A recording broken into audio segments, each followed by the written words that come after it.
This event might be worse than DashCon, Fire Festival, and the Glasgow Wonka World combined. This is the story of Pokeverse Philippines. Pokemon is one of, if not the biggest franchise in the entire world. Video games, trading cards, Pokemon does it all. And naturally, a part of that is fan events. Pokeverse Philippines was supposed to be just that, a Pokemon-themed convention in the Philippines, taking place from May 31st to June 2nd of 2024. Advertised as the premier Pokemon-themed expo in the Philippines, made by fans for fans. Cosplay contests, trainer quests, official merch, and all featuring special guests Veronica Taylor and Jason Page. If you don't know anything about Pokemon, one thing you should know is that the community is massive. It's not perfect by any means, but when they come together, they can make some incredible things happen. And Pokeverse Philippines seemed like another thing for fans to naturally rally around.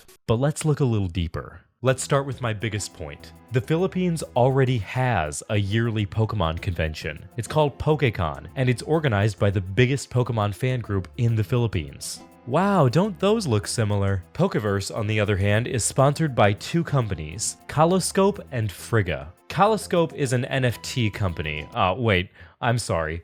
Kaloscope is a Web3 decentralized social media metaverse bridge between the physical and virtual world, which is a big f***off way of saying NFT company. Yeah, I'm gonna trust the guys that can't even operate a working website with my digital money. The other shop, Frigga, sells various feng shui and lucky charm items, like planners, medallions, and amulets. I think this one is sold out for the wrong reason. Disclaimer, yes, I realize the swastika predates the third Reich and has very different meanings in many religions, but that being said, I think that the people that would buy this to be offensive are too dumb to know that. So our sponsors are an overpriced trinkets shop and...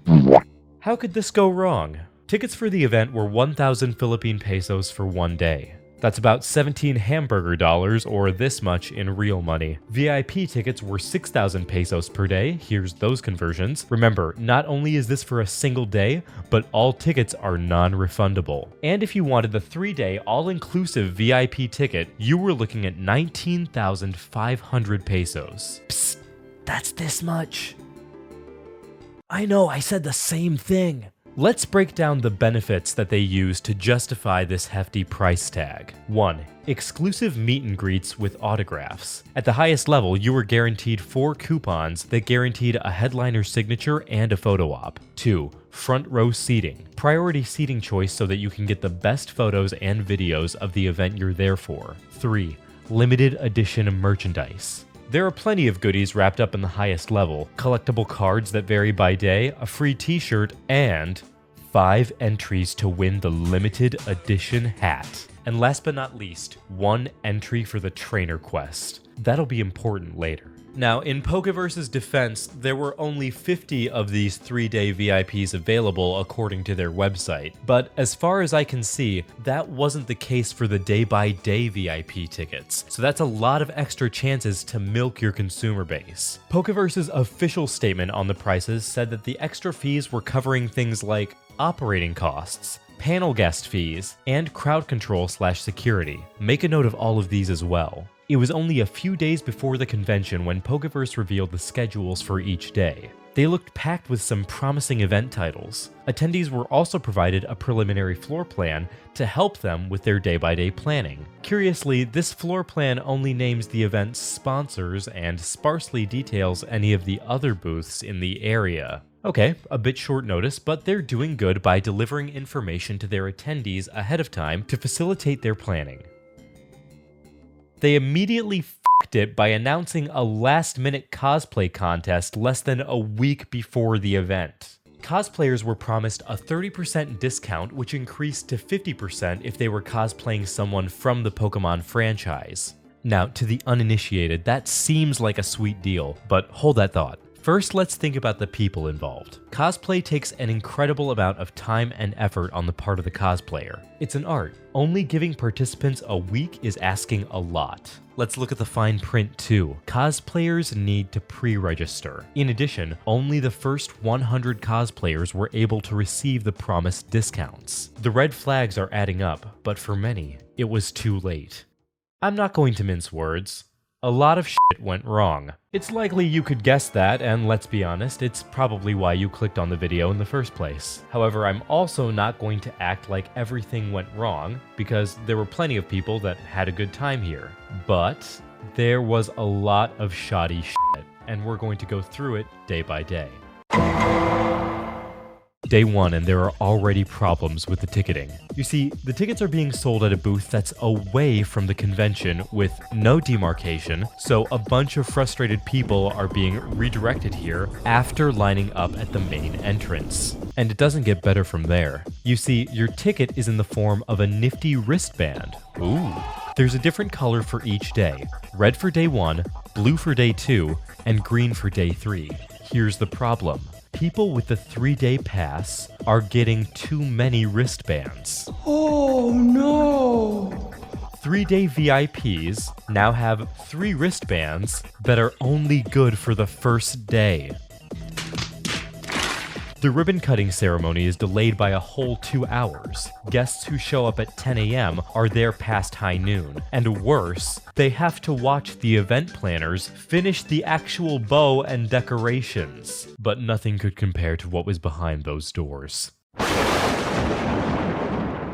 The starter wall was just 3 plushies of the Kanto starters and some Pikachu plushies. The museum was a couple of glass cases with pieces from some private collections, and the rest of the hall was just a wide barren space. The map layout is wrong in a lot of ways too.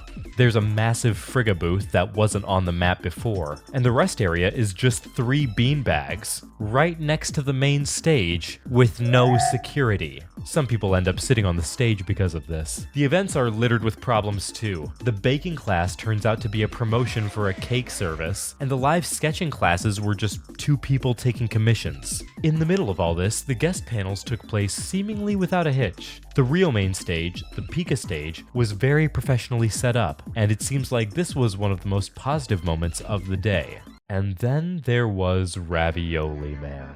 An unidentified man arrived at the event armed with a jar of ravioli in sauce. This man walked around eating the sauce and pasta from the jar and smearing it all over himself as he did so, stinking up the whole venue. There's children here that aren't even 7 and they have to deal with Chef Barf RD over here. Ravioli Man is only escorted out after he starts using a sponge to rub his ravioli sauce all over one of the sponsors' booths. He is still allowed to return later. So much for all those security fees. The artist alley is much smaller than what the map promised. Since sketching was just a couple of guys taking commissions, the tables in the center go mostly unused. Later, independent artists come forward about their mistreatment at the convention. End of day 1.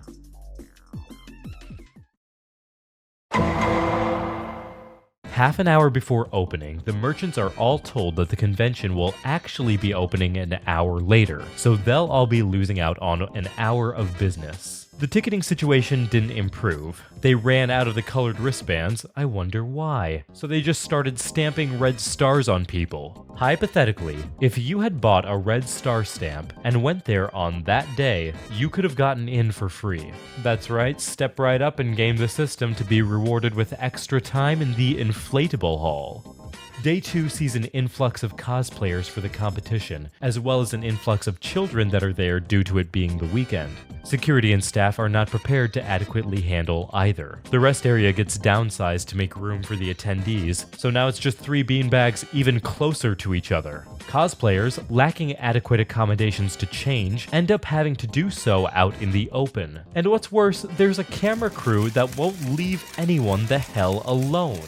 Cosplayers and even unattended minors are having their photos taken without their consent. This person got rushed by a camera person and forced to say positive things about the convention. Security, of course, does nothing about any of this. Despite this, the event hostess does her best to wrangle the situation, and meet and greets with both Veronica and Jason go off without a hitch. A selfie is about 500 pesos, and an autograph is 1,500, meaning that, hypothetically, if you had paid about 5,000 pesos, you could have gotten the VIP experience without having to buy the predatory bundle. That was day 2. Fairly tame, all things considered, but little did con-goers know, this was the calm before the storm.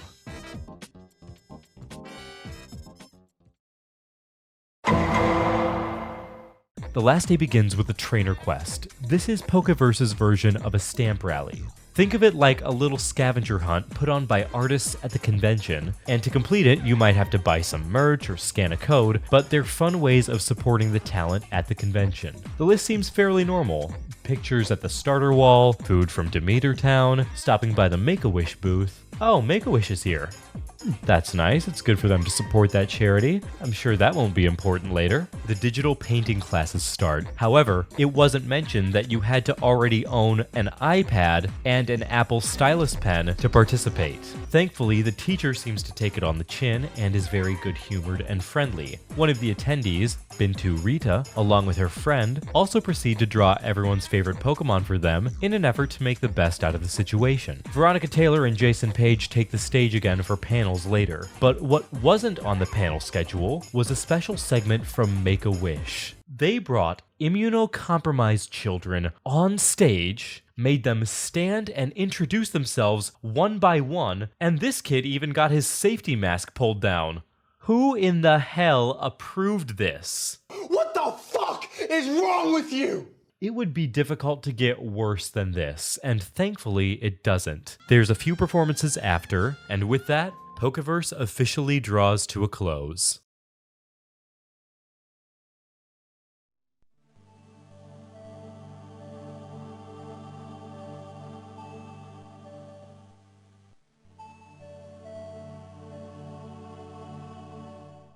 Now, like I said earlier, there were plenty of people who posted happy photos of this event and generally seemed to have a good time.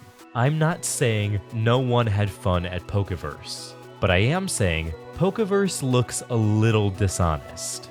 They couldn't commit to event start times, the content of these events, and the schedule for them. And they took the extra money with the promise of fortified security and that it would be used for panel hosts and event costs. But security let the patron of pasta run wild, and while I can't speak for Jason Page, Veronica Taylor confirmed that she was not paid anything for this event. Pokeverse did issue an official response saying they are investigating internally.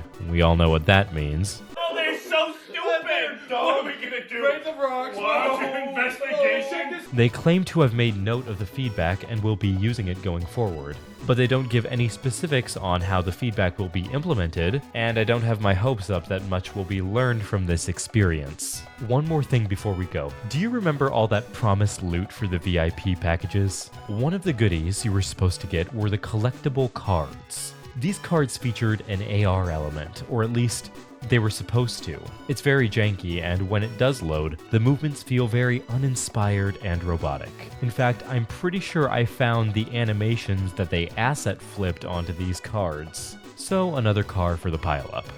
You know, it hurts seeing a community taken advantage of, especially one that you're part of and that you care about. We need to make sure we're being critical of the spaces we participate in. The conditions of an environment are important. They affect everyone. We want to make sure people have a space to communicate and grow together. So look out for yourself and those around you. And that's everything I have for you today. Thank you so much for watching. If you enjoyed, please leave a like.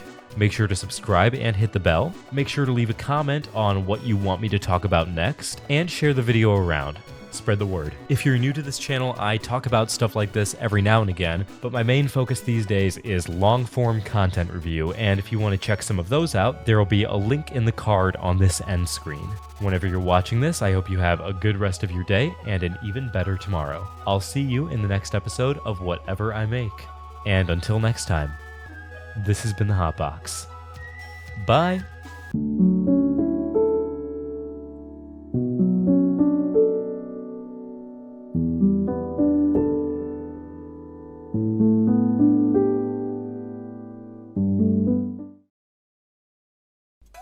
Whoops.